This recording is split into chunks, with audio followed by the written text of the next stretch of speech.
الحمدللہ، اللہ تعالیٰ کا لاکھ لاکھ شکر ہے کہ مالک الملک نے اپنی یاد کی توفیق اور موقع عطا فرمایا۔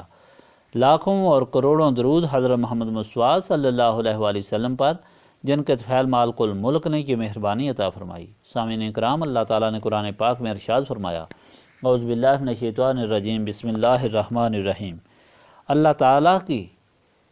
تسبیح کرتی ہے جو چیز آسمانوں میں ہے اور جو زمین میں ہے، اور وہی سب پر غالب دانا ہے۔ اے ایمان والو، تم کیوں ایسی بات کہتے ہو جو تم کرتے نہیں ہو؟ بڑی ناراضگی کا باعث ہے اللہ تعالیٰ کے نزدیک کہ تم ایسی بات کہو جو نہ کرو۔ بے شک اللہ تعالیٰ ان سے محبت کرتا ہے جو جنگ کرتے ہیں اس کی راہ میں، پر باندھ کر گویا سیسا پلائی ہوئی دیوار ہے۔ اور یاد کرو جب موسیٰ نے اپنی قوم سے کہا، اے میری قوم، تم مجھے کیوں ستاتے ہو حالانکہ تم خوب جانتے ہو کہ میں تمہاری طرف اللہ تعالیٰ کا رسول ہوں۔ پس انہوں نے کج روی اختیار کی تو اللہ تعالیٰ نے بھی ان کے دلوں کو ٹیڑھا کر دیا، اور اللہ تعالیٰ فاسقوں کو ہدایت نہیں دیتا۔ اور یاد کرو جب کہا عیسیٰ بن مریم نے کہ اے بنی اسرائیل، میں تمہاری طرف اللہ تعالیٰ کا رسول ہوں، میں تصدیق کرنے والا ہوں تورات کی جو مجھ سے پہلے آئی، اور خوشخبری دینے والا ہوں ایک رسول کا جو میرے بعد تشریف لائے گا، اور اس کا نام احمد صلی اللہ علیہ وآلہ وسلم ہوگا۔ پس جب وہ آیا ان کے پاس روشن دلیلیں لے کر، تو انہوں نے کہا، یہ تو کھلا جادو ہے، اور اس سے بڑا ظالم کون ہے جو اللہ تعالیٰ پر جھوٹ باندھے۔ یہ چاہتے ہیں کہ بجھا دیں اللہ تعالیٰ کے نور کو اپنی پھونکوں سے، مگر اللہ تعالیٰ اپنے نور کو کمال تک پہنچا کر رہے گا، خواہ کفار اس کو ناپسند کریں۔ وہی تو ہے جس نے بھیجا ہے اپنے رسول صلی اللہ علیہ وآلہ وسلم کو ہدایت دے کر اور دین حق کے ساتھ، تاکہ وہ غالب کر دے اسے سب دینوں پر، خواہ مشرک اسے ناپسند کریں۔ پچھلے فرمان الہی میں یہ فرمایا گیا کہ جن لوگوں نے مسلمانوں کے ساتھ دین کے معاملے میں جھگڑا نہیں کیا اور مسلمانوں کو گھروں سے نہ نکالا اور نہ نکالنے میں مدد کی، ان کے ساتھ روابط رکھنے سے مسلمانوں کو منع نہیں کیا گیا،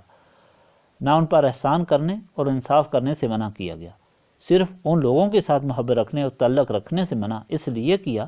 کہ جنہوں نے دین کے لیے جنگ کی اور مسلمانوں کو گھروں سے نکالا۔ فرمایا گیا کہ اگر عورتیں مہاجر ہو کر آئیں تو ان کو اچھے طریقے سے دیکھ لو کہ وہ مومنات ہیں اور صرف اللہ تعالیٰ اور رسول کریم صلی اللہ علیہ وآلہ وسلم کی محبت میں مکہ معظمہ چھوڑ کر آئی ہیں۔ ان سے نبی پاک صلی اللہ علیہ وآلہ وسلم کو بیعت لینے کا حکم ہوا کہ ان سے شرک نہ کرنے، بدکاری نہ کرنے، چوری نہ کرنے، اولاد کو قتل نہ کرنے، بہتان نہ لگانے اور حکم کی اطاعت کرنے پر بیعت لیں، اور ان کے لیے دعائے مغفرت بھی کریں۔ اللہ تعالیٰ ان کے گناہ معاف فرما دے گا، کیونکہ وہ غفور الرحیم ہے۔ ایسی مومنات کو ہرگز واپس نہ کریں، کیونکہ یہ حلال نہیں کفار کے لیے، اور نہ کفار حلال ہیں ان کے لیے۔ آج کے فرمان میں فرمایا گیا، زمین و آسمان میں جو کچھ ہے اللہ تعالیٰ کی تعریف کرتا ہے۔ اللہ تعالیٰ زبردست حکمت والا دانا ہے۔ اور مومنین کو فرمایا گیا کہ وہ بات منہ سے مت کہو جو کرتے نہیں، اللہ تعالیٰ ایسے عمل کو بہت برا جانتا ہے۔ اور فرمایا گیا کہ اللہ تعالیٰ ایسے لوگوں کو پسند کرتا ہے جو اللہ تعالیٰ کے راستے میں سیسا پلائی ہوئی دیوار کی طرح جم کر لڑتے ہیں۔ پھر موسیٰ کا واقعہ بیان فرمایا گیا کہ آپ کو جب قوم کی طرف بھیجا گیا تو انہوں نے اپنی قوم کو کہا کہ میں اللہ تعالیٰ کی طرف سے تمہاری ہدایت کے لیے آیا ہوں اور تم میری اطاعت نہیں کرتے۔ قوم نے بغاوت کی، ایسے باغیوں کو اللہ تعالیٰ نے اور گمراہ کر دیا۔ اور حضرت عیسیٰ نے فرمایا کہ اے بنی اسرائیل، میں اللہ تعالیٰ کی طرف سے رسول ہوں، اس ہدایت کی تصدیق کرتا ہوں جو حضرت موسیٰ لے کر آئے تھے، اور تم کو خوشخبری سناتا ہوں کہ میرے بعد اللہ تعالیٰ کے آخری رسول صلی اللہ علیہ وآلہ وسلم جو تمہاری ہدایت کے لیے آئیں گے، ان کا نام گرامی احمد صلی اللہ علیہ وآلہ وسلم ہوگا۔ پس جب نبی پاک صلی اللہ علیہ وآلہ وسلم تشریف لائے تو ان لوگوں نے کہا، یہ جادوگر ہے، اور اس سے بڑھ کر کوئی ظالم نہیں ہوتا جو اللہ تعالیٰ کی طرف بلانے والے کو جھوٹا کہے اور تکذیب کرے۔ اللہ تعالیٰ ایسے لوگوں کو ہدایت نہیں دیتا۔ یہ لوگ اللہ تعالیٰ کے نور کو پھونکوں سے بجانا چاہتے ہیں، لیکن اللہ تعالیٰ اپنے دین کو پورا فرمائے گا، کفار جتنی بھی نفرت اور مخالفت کریں۔ اللہ تعالیٰ نے اپنے رسول کو ہدایت اور قرآن دے کر بھیجا، اور اس دین کو اللہ تعالیٰ نے سارے دینوں پر غالب کرنا ہے، مشرکین جتنے بھی چاہیں مخالفت کریں۔ اس فرمان الہی میں یہ بات واضح کی گئی کہ مشرکین مکہ یہود و نصارہ کے لیے کہ اللہ تعالیٰ کے رسول صلی اللہ علیہ وآلہ وسلم اللہ تعالیٰ کی طرف سے بھیجے گئے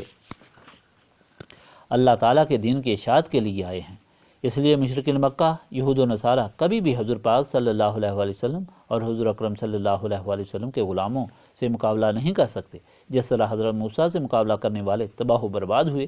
حضرت عیسیٰ سے مقابلہ کرنے والے تباہ و برباد ہوئے، اسی طرح اللہ تعالیٰ کے آخری رسول صلی اللہ علیہ وآلہ وسلم کی ہدایت نہ سننے والے اور مقابلہ کرنے والے تباہ و برباد ہوں گے۔ اور یہ پیشین گوئی حضرت موسیٰ کی کتاب تورات اور عیسیٰ کی انجیل میں کر دی گئی، اور یہی وجہ ہے کہ حضور نبی کریم صلی اللہ علیہ وآلہ وسلم کی تشریف آوری سے پہلے یہود و نصارہ مدینہ پاک میں آ کر آباد ہوئے، اور اس پیشین گوئی کے مطابق حضور نبی کریم صلی اللہ علیہ وآلہ وسلم کی آمد کی تبلیغ کرتے رہے اور انتظار کرتے رہے، مگر حضور نبی کریم صلی اللہ علیہ وآلہ وسلم کی آمد پر مخالف ہو گئے، حسد کی بنا پر کہ حضور نبی کریم صلی اللہ علیہ وآلہ وسلم بنی اسماعیل سے کیوں کر ظاہر ہوئے۔ اس سارے فرمان الہی میں یہ بات واضح کی گئی کہ اللہ تعالیٰ کے رسولوں سے بغاوت کرنے والے تباہ و برباد ہوئے، اور اطاعت کرنے والوں نے اللہ تعالیٰ کو خوش نودی حاصل کی۔ اس لیے حضور نبی کریم صلی اللہ علیہ وآلہ وسلم کی نسبت کو پختگی سے حاصل کرو، تاکہ اللہ پاک کے رسول پاک صلی اللہ علیہ وآلہ وسلم کی غلامی صحیح طور پر حاصل کر کے دونوں جہانوں میں سرخرو اور سرفراز ہونا نصیب ہو۔ اللہم صلی علی سیدنا محمد وعلی آلہ وصحبہ صلاۃ تکون لنا امان من کل خوف، لا الہ الا انت سبحانک انی کنت من الظالمین،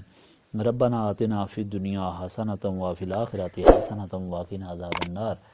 استغفر اللہ العظیم الذی لا الہ الا هو الحی القیوم واتوب الیہ،